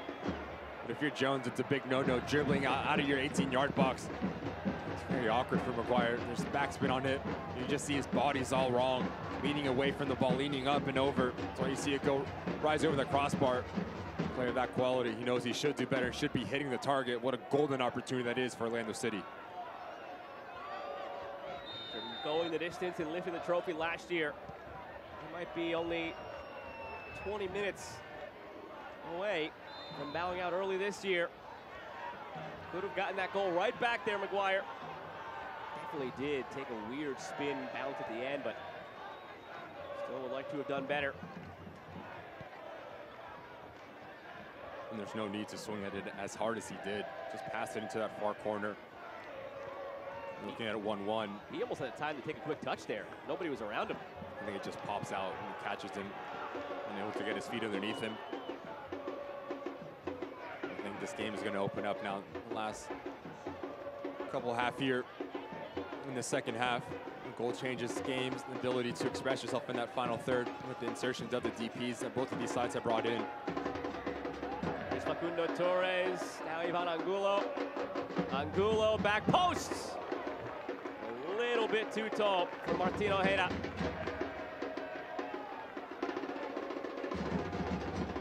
And it's a good idea here from Angulo. Stands up Lindsay. As everyone's crashing towards that near post, to pick out the run of Ojeda. Again, Torres just getting in that half space. Asking questions of Lindsay, does he stay centrally? Does he go out wide? Angulo, very good 1v1. Both these teams went on nice little runs last year. Of course, Orlando ended the title, but Charlotte won a couple of games, made it through to the round of 16 before falling on the road against New York Red Bulls. While the draw was on Orlando's side last year with every game at home, Charlotte played every game on the road. Their second year of existence here, their first Open Cup home game. You see what it means to the fans. They're a quarter of an hour away from emerging victorious. Yellow card shown to Janssen. Pardon me, Schlegel. Petty. Oh, that left leg. Schlegel confirmed on that yellow card. And they've been going at it all game, Petty and Schlegel. So have Janssen and Capetti. That's why I initially thought it was Janssen. Remember that two-handed shove he had of Capetti into the ground as he was trying to get up after that one challenge. I expect to see Charlotte FC take a little bit longer. And there's a foul, a throw-in, a corner kick. And to bleed the clock down, advance into the next round of the Open Cup. There's more Open Cup action tomorrow night as two matches will be streamed live on CBS Sports Golazo Network. Wednesday's coverage kicks off at 7 Eastern when FC Cincinnati hosts NYCFC in an all-MLS matchup. The evening and round conclude at 10:30 p.m. Eastern when LA Galaxy tackles Seattle Sounders. There's some Open Cup after dark. Visit usopencup.com for the full schedule and links to watch all of the action. More to come tonight on the Golazo Network as Monterey Bay FC will host LAFC. Free kick served up here, flicked away by Janssen.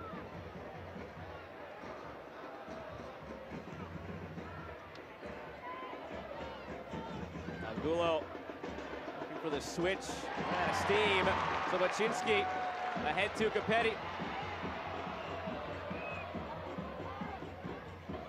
Capetti, Świderski, out for a goal kick. Just see the relationship as Capetti goes wide. Świderski comes down the central channel, plays off the shoulder of Janssen. The movement to go far to come near. Such a nightmare to defend, just so unlucky doesn't get enough contact on it.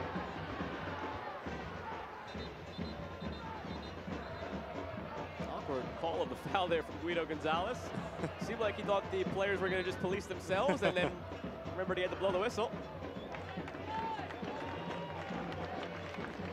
With the stoppage comes another sub, Ashley Westwood into the match for Mackenzie Gaines.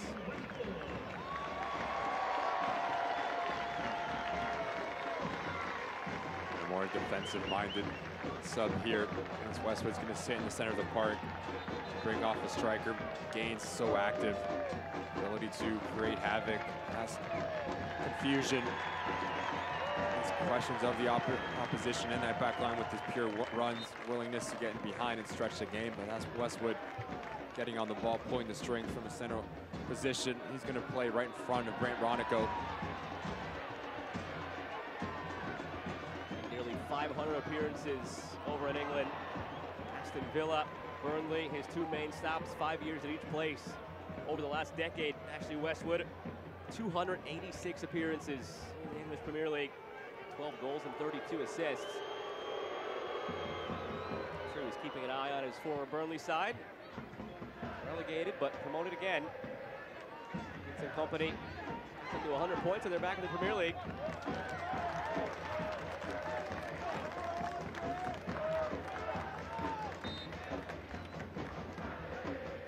Seeing it off the bench in this game for Charlotte, but again, to be able to bring in a Westwood who has that type of Premier League experience. Jóźwiak and Świderski with their experience as DPs, and a free kick on the way. Just shows the depth and strength of this team if they can start clicking on all cylinders in MLS play. As Janssen picks up the yellow. Playing in those half pockets of space between lines. Jóźwiak so clever and so good with the ball at his feet. Janssen knows he's beat, sticks out a leg, takes a contact. So now you have your both center backs on a yellow card if you're Orlando City. If you're Charlotte FC, that front line, something to keep in mind out.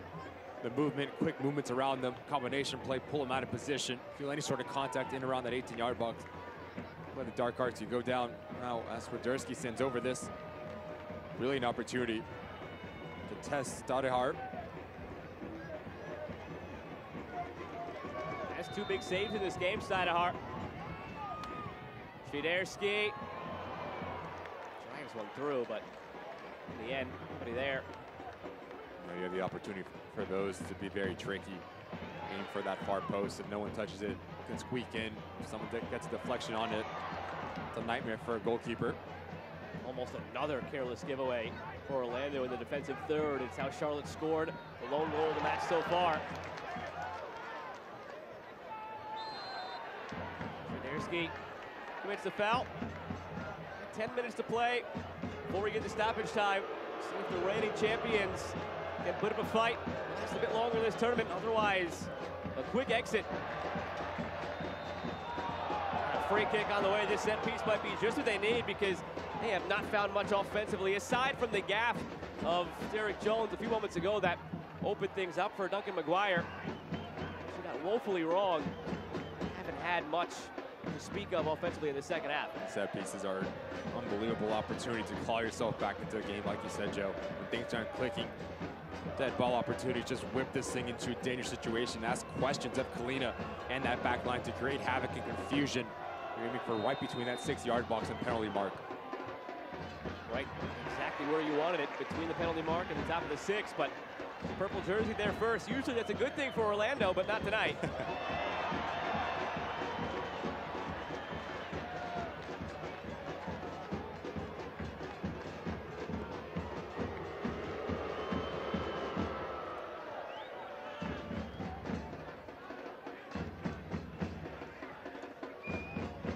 Enrique, another change at the ready for Orlando.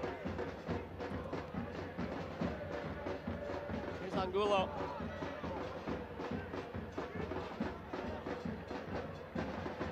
Araujo for Santos. Good ball from Santos, curling away from Kalina. Well done to head that out for a throw-in by Lindsay. Kalina still has not had to make a save in this game. It's 5 shots, none of them on target for Orlando. Here's that change, Halliday off, Enrique on. Substitution for Orlando City in the 86th. Another one of those U22 initiative signings for Orlando. Ramiro Enrique, son of Hector Enrique, who won the World Cup with Argentina in 1986. In his blood. See if he can help in a different sort of cup competition here. Knotted down and shot wide.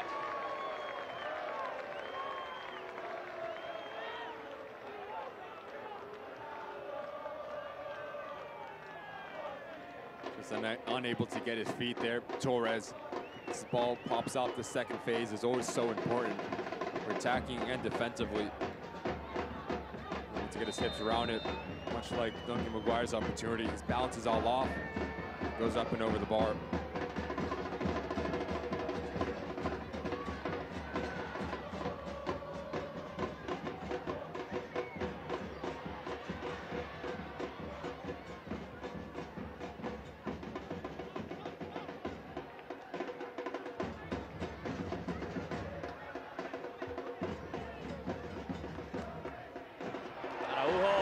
Dispossessed by Jóźwiak, running with Capetti. Jóźwiak keeps it himself. Jóźwiak looking for another, it's saved by Steinhardt. The confidence of the first one led him to keep that instead of feeding it over to Capetti.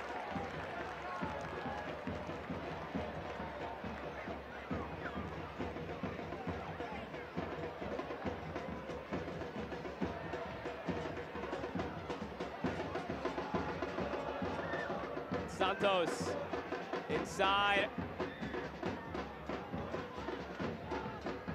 Count to Santos. Araujo with it again.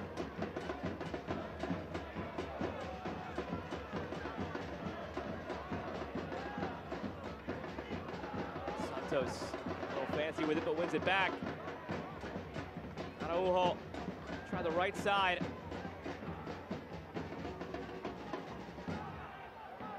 Ivan Angulo. Second half substitute. Deflected. That is out for a goal kick. Moments ago, we just see Araujo get his pocket picked from Jóźwiak. Look at the defensive positioning here from Schlegel. It's perfection. Forces him towards Janssen, who has a lot of real estate to cover. And Jóźwiak, if you pick a corner, it's 2-0 Charlotte FC. Just an individual defending from Schlegel to force him to his defending partner to make that man's life extremely difficult to find that final execution. Jóźwiak has the talent just to pick a corner. He's going to want that opportunity back, have a bit more composure and quality. Will that come back to haunt Charlotte? Insurance goal would be nice right about now. Breathe a bit easier here in the run into the final few minutes. Torres, Santos in front. Kalina's there. Got to it right before Enrique did. And you always want someone making that near post run. Does two things: it pulls out an opposition player, but also if you get on the end of it, it's an easy tap in. Really good patience here from Torres to let this play develop. Santos comes across. It's really good goalkeeping to beat Enrique.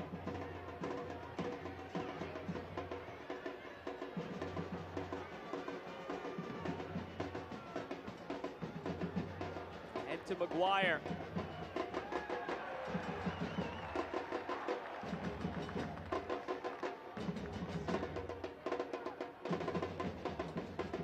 Just 5 to play before we officially know if we'll be crowning a new champion in 2023. Only a 90-minute title defense for Orlando, perhaps.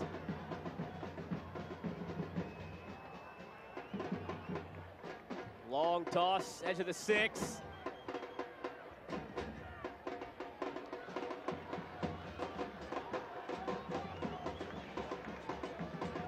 Seems like it's gotten more and more crowded along that railing. These fans have continued to file down from their seats at the back of the bleachers up on that railing.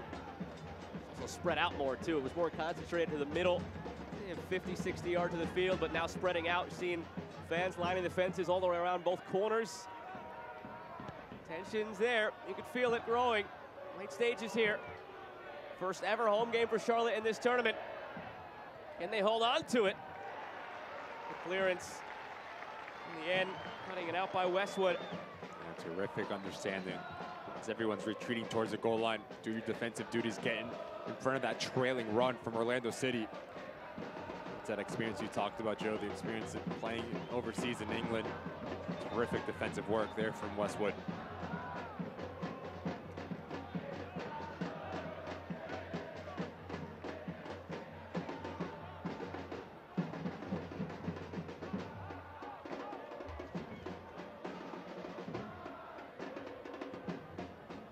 Behind the play, Koczynski went down. Whatever happened in the mass of bodies led to Guido Gonzalez coming over for a quick chat. Had a word with his assistant referee. Might have had a better vantage point of it. Orlando gearing up for another long throw. Once again, dropped in edge of the 6, and once again, dealt with cleanly by Charlotte. 2023 Lamar Hunt US Open Cup wraps up over the coming weeks. The tournament's trophy comes into view. Tomorrow night, watch as the winning clubs face their fate in the round of 16 draw. Pardon me, on Thursday, you can watch that on the YouTube channel at 2 p.m. Eastern Time. Find the round of 16 draw. Will Charlotte be in the pot? Will Orlando find a way back?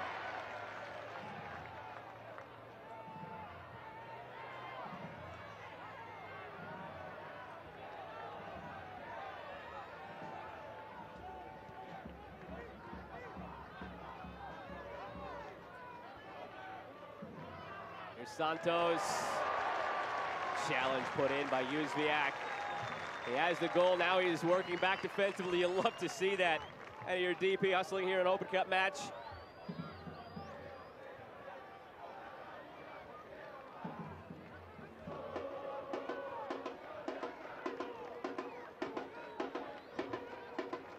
Long throw again. Bender clears it this time. Orlando clearly feels they have some sort of advantage with the height and throwing it long each of these times, but some point, go short, play with your feet. They've tried that long throw 4 or 5 times, and it's been a purple jersey on the end of it every time. Once again, here as Bronico steers it clear. 90 seconds to go, the 90 minutes. So whatever we have in store for stoppage time.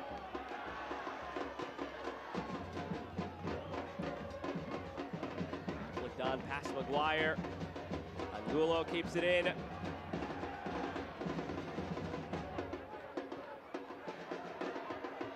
Araujo. Santos took a deflection right to Kalina.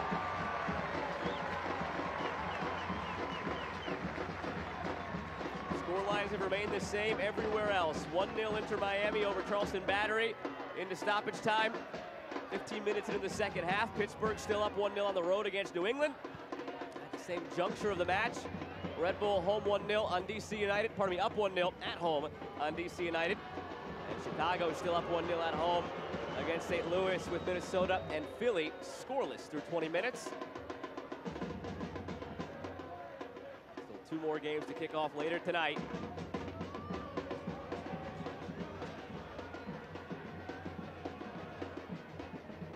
Played long again. Kalina couldn't hold on to it. And he drew the foul as he came crashing through.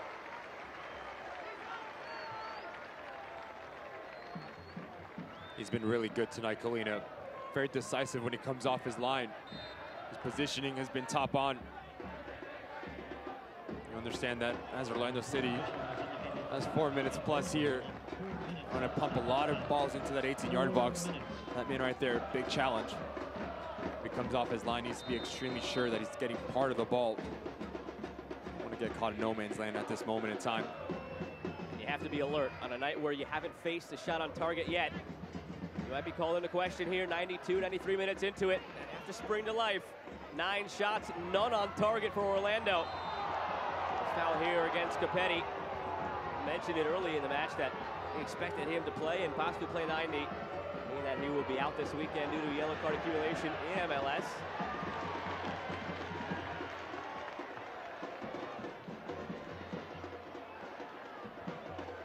Great turn by Swiderski.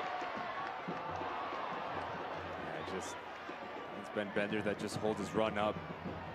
Doesn't think that Swiderski sees the run. Brilliant turn in the middle of the park, the DP.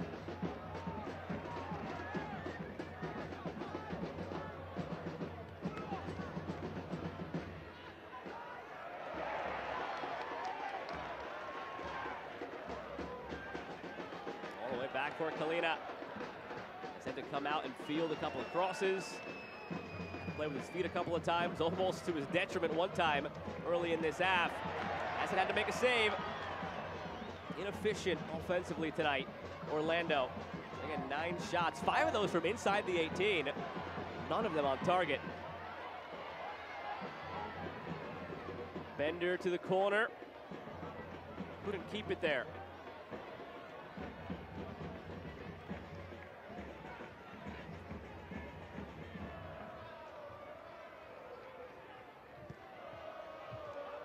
Switched long down the right side and brought down by Ojeda. Angulo. Cartagena. Jóźwiak is there. Back for Angulo. Now Ojeda to the back post. Kalina pulls it away. He's got to scramble back to his feet. Sent in by Santos. Bender nods it away. Angulo off target again.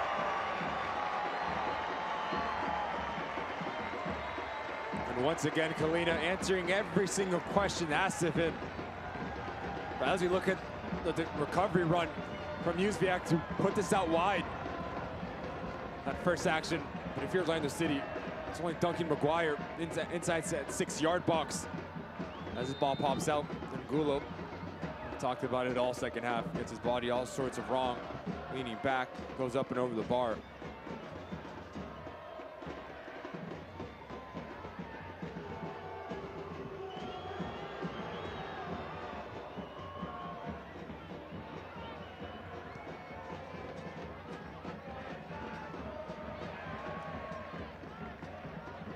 A minute to go. Is there one last effort in this for Orlando?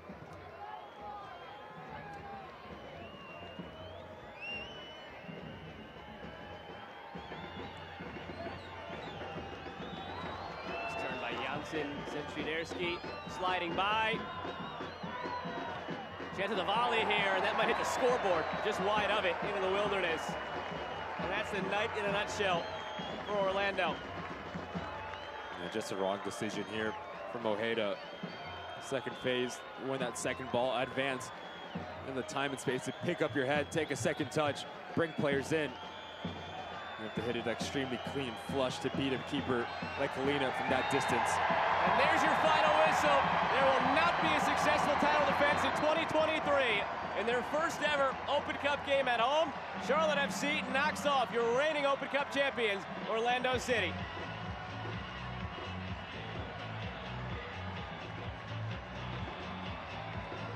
From top to bottom, probably the better side over 90 minutes. Defensively spot on. Give credit to Christian Latanzio. Pressed every single right button from his boys. The substitutions came on, provided the spark in terms of quality, energy, all of the above as well. For Orlando City, Oscar Perea has been the story throughout their season. We've talked to their coaching staff, said, look, we're doing extremely well, but once we get into that final third, we're lacking the last bit of execution to put the ball in frame, and so many times falling back, technique all wrong. For Charlotte FC, clinical when it counted, both boxes, well-deserved win to advance into the next round of the Open Cup. Team from the Queen City hoping for a crown in this tournament, and they're one step further in doing that now on to the round of 16 as we take a look at our full-time highlights. Just a one goal in this one belongs to József. More chances, though, in this second half, probably in the first 5 minutes, than we saw in the entire first half. And whatever Christian Latanzio told his boys came out on the field. Taking the measures, putting it over the white line. Scopetti got more involved, but then you look at this movement from Swiderski. Understand a little hiccup, force a turnover. He cuts inside, and then it's József, your DP, never giving up on the play. Yes, it's a bit fortunate. Janssen's going to want that tackle. Bat doesn't go in full 100%. The DP makes no mistake about it. Gets there before the goalkeeper, up and over. Terrific take, and off to the corner to celebrate. And that's how Charlotte FC has the opening goal. Just so unlucky here from Duncan McGuire. There is a bit of English as it pops out. If he just opens the hips and passes it into that far post or the near post, probably in the back of the net, Joe. And from there, József looking to double his tally. Pass to Scopetti was cut off. Sayahar made another big save to keep Orlando in it, but they wouldn't make it count in the end. And it's another brilliant opportunity here for Orlando City. As Torres lets his play develop, Kalina thought he was terrific in terms of his positioning, coming off his line, taking the contact, all of the above, once again on display there. As this ball pops out, much like Duncan McGuire, Angulo leaning back, you see it go up and over the bar, and that was a story for Orlando City, not having that final piece in that final third. Still 4 other games going on right now, 2 to come later tonight, and here is, in all its glory, the schedule of 8 for tomorrow. Oh man, take your pick. You have LA Galaxy hosting Seattle Sounders. What does that look like? Timbers, RSL, FC Cincinnati, QL welcoming New York City FC. My eyes go bottom left, Birmingham, Memphis. We might see a USL team get through right now with Pittsburgh up 1-0 on New England, but we're at least guaranteed one USL championship team in the next round with 2 second division sides clashing there. And that's all you want. You want an opportunity to showcase yourself, most likely against the MLS team, but you'll take a familiar foe if you're Birmingham Legion, Memphis 901, and then you have New Mexico going into Austin FC, like Prince. I'm really excited about that one. That'll do it for us tonight. From Mecklenburg County Sportsplex at Matthews, Charlotte FC, their first ever home U.S. Open Cup match, and they gave the fans something to cheer about. A 1-0 victory over the reigning champions, Orlando City SC. That'll do it for us. From Matthews, my broadcast partner Ricky Lopez-Espin, and the crew that makes this possible, I'm Joe Malpa saying good night with Charlotte. 1-0 win into the round of 16 in the 2023 Lamar Hunt U.S. Open Cup. Good night, everybody.